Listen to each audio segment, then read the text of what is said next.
Anudeep writing బాగుంది, one lines బాగా work out అయ్యాయి, చాలా బాగుంది. ఇంకోటి ఏంటంటే అనుదీప్ నుంచి ఎమోషనల్ సీక్వెన్సెస్ మనం ఎక్స్పెక్ట్ చేయం కదా, బట్ ఏంటంటే సెకండ్ హాఫ్ లో ఒక ఎమోషనల్ సీక్వెన్స్ చాలా బాగా రాశాడు. మదర్ సెంటిమెంట్ అది చాలా బాగుంది. అంటే బేసిక్ గా మనకి పేరెంట్స్ మీద లవ్ ఉంటది, దాన్ని మనం ఎక్స్ప్రెస్ చేయము.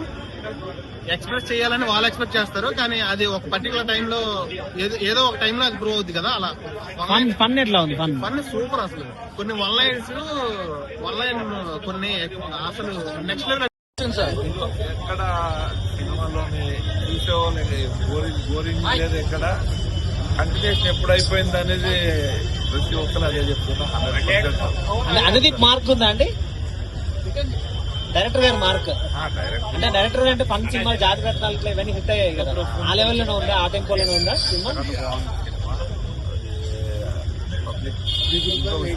విశ్వక్ గారికి ఇంకో హిట్ పడింది అనుకోవచ్చా?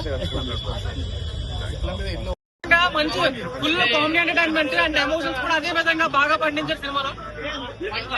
ఓకే, అండ్ ఫ్యామిలీకి అయితే పర్ఫెక్ట్ గా రికమెండెడ్ సినిమా ఇది. కానీ కొన్ని దగ్గరలో ఈ జీకే అనేవి నచ్చలేదు. అండ్ మీ అందరికి ఒకటే మాట, మా ఏరియాలో పాలతో టీ బాగా పెడతారు, కన్ఫర్మ్ అందరూ వచ్చేయాలమ్మా. హైలైట్స్ ఏంటంటే విశ్వకథ యాక్టింగ్ చాలా రోజుల తర్వాత మస్తు నవ్వించిండు. అంటే కంబ్యాక్ మూవీ అని చెప్పుకోవచ్చు. జాతిరత్న స్టైల్ అంటే ఆ టైప్ ఆఫ్ కాదు ఇది, బట్ కొత్తగా ఉంది, సూపర్ ఉందన్న. విశ్వ పర్ఫార్మెన్స్ అంటే వేరే, అన్న యాక్టింగ్ అంటే మళ్ళీ ఇటుపడింది అనుకోవచ్చు. ఆశీర్వాద్ ఉప్పు, విశ్వకన్నా నిప్పు. ఎంటర్టైన్ చేయడం చాలా కష్టమైనది. ఇంకా ఎవరో వచ్చి మనం రివ్యూలో అది బాగాలేదు ఇది బాగాలని చెప్పడానికి రాదు, ఎందుకంటే అది కష్టపడి దాన్ని మనం ఎంకరేజ్ చేస్తే ఇంకా మంచి మంచి. చాలా మంది ట్రోల్స్ చేస్తుంటారు కదా, ట్రోల్స్ చేసే వాళ్ళకి అది వేస్ట్ ఆఫ్ టైం. అది మనం ఏంటంటే ఇప్పుడు ఎంకరేజ్మెంట్ చేస్తేనే కదా, ఇప్పుడు ఉన్న యూత్ కి ఎంకరేజ్మెంట్ చేస్తేనే ఇంకా మంచి మంచి సినిమాలు తీస్తారు. ఇప్పుడు ఓల్డ్ హీరోస్ అందరూ వాళ్ళకి అంత డిమాండ్ అయిపోయింది. పెద్ద పెద్ద హీరోలు కమ్సకం ఫోటో కూడా దిగారు. ఇలా అట్లా కాదు, అందరితో కలిసి పెంచుంటారు. అంటే మన హోల్ సిటీలో పెరిగిన వాళ్ళు అందరికి తెలిసిన వాళ్ళకి ఏంటంటే అందరితో మింగిల్ అయిపోతారు ఈజీగా. సూపర్ అయితే బాగుంది, మంచిగా ఉన్నా లేకుండా విశ్వాక్ సేన సూపర్. విశ్వక్ సేన్ కి మంచి కంబ్యాక్, విశ్వక్ సేన్ కి మంచి కంబ్యాక్ మూవీ అనుకోవచ్చు. మంచి ఫ్యామిలీ ఎంటర్టైనర్ వస్తారు. ఓవరాల్ సినిమా అయితే చాలా బాగుంది, ఫ్యామిలీ వాళ్ళందరూ వచ్చి చూడొచ్చు.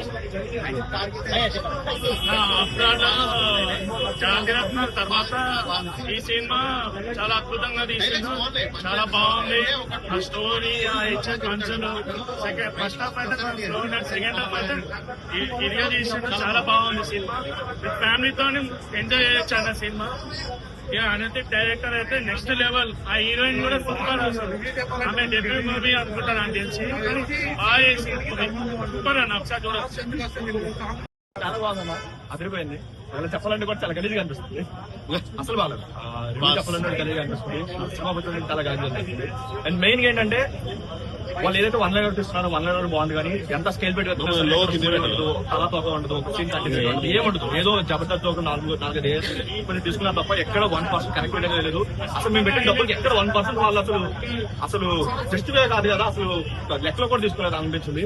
అండ్ మెయిన్ కూడా అంటే అనుదీప్ గారు 1 లైన్స్ బాగా పేలే, కానీ మేబీ ఆయన నవీన్ గారితో తీసుకుంటే మేబీ వర్కౌట్ అయ్యేదేమో, కానీ విశ్వ సంఖ్య అస్సలు సెట్ అవ్వలేదు, అస్సలు బాగా ఏది బాగాలేదు. సినిమాలు చెప్పడానికి ఒక్క పాజిటివ్ ఒక్కరు కూడా లేదు. ఆ 1 లైన్ పేలే తప్ప ఏది బాగాలేదు. ఇలాంటి కావాలంటే మన జబర్దస్త్ ఇంకా చాలా బాగుంటాయి. చార్ బిస్కెట్ వాళ్ళు ఇంకా బాగా తీసుకుంటారు. సో అసలే వాళ్ళ దీనిలో చెప్పుకోవాలంటే సాంగ్ చాలా బాగున్నాయి, కానీ పాటలు బాగాలేవు. స్టోరీ బాగుంది కానీ సినిమా బాగాలేదు. సినిమా బాగుంది కానీ మొత్తం వరస్ట్. మూవీనే నచ్చలేదు. డైలాగ్ ఉందని చెప్తున్నాను, సినిమానే గలీజ్ అనిపిస్తుంది. అట్లా కాదు, అది వర్కౌట్ అవ్వలేదు సినిమా, అంతగా వర్కౌట్ ఏం అవ్వలేదు. బట్ ఏదో చేద్దాం అనుకున్నారు, బట్ అవ్వలేదు. జాతిరత్నాల టైప్ లోనే రాసుకున్నారు కదా. నో, జాతిరత్నాలకి దీనికి అసలు సంబంధమే లేదు. కంపేర్ చేయకూడదు. No comparison. నవీన్ కాన్సెప్ట్ చేసి వర్కౌట్ అయ్యేదా? మేబీ ఆ జోనర్ లో జోక్స్ కైండ్ ఆఫ్ జోనర్ లో ఆయన ఉంటారు కాబట్టి వర్కౌట్ అయ్యేది. బట్ విశ్వక్సేన్ తో అయితే అంటే ఇలాంటి కామెడీ క్యారెక్టర్ విశ్వక్సేన్ చేయలేదు అనుకోవచ్చా? మోస్ట్లీ ఆల్రెడీ డైరెక్టర్ అందరు చెప్పారు కదా, కథ లేదు, ఓన్లీ కామెడీ కోసం అయితే రండి అన్నారు కదా. సో కామెడీ కూడా కథ లేదు, కామెడీ కూడా లేదా? కామెడీ లేదు. మళ్ళీ గలీజ్ అనే డైలాగ్ అది దట్ ఈస్ వెరీ నిజంగానే సినిమా గలీజ్ అనిపించింది కాబట్టి అట్లా. Cinema overall hero heroine track గానీ సాంగ్స్ ఎక్కడ ఏం అసలు ఫోటోగ్రఫీ ఏం బాగాలేదు cinema. Hero heroine they are good but మధ్యలో దిల్ రాజు గారు వచ్చారంట, మరి అతని క్యారెక్టర్ హైలైట్స్ అంటే డైరెక్ట్ సీన్స్ ఉన్నాయి కొన్ని, మేబీ అవి హైలైట్ గా అనిపించవచ్చు మేబీ జనాలు చూస్తున్నప్పుడు. మిగతావేమీ అలా ఏం అనిపించాలి. ఫన్ వర్కౌట్ అయిందండి? లేదు, వర్కౌట్ అవ్వదు. హరీష్ శంకర్, నాగవంశీ క్యామియోస్ ఉన్నాయి కదా. హరీష్ శంకర్ వాళ్ళ విశ్వక్ గారి పర్ఫార్మెన్స్ ఎట్లా ఉంది? No not good. తప్పుడు అంటే అంత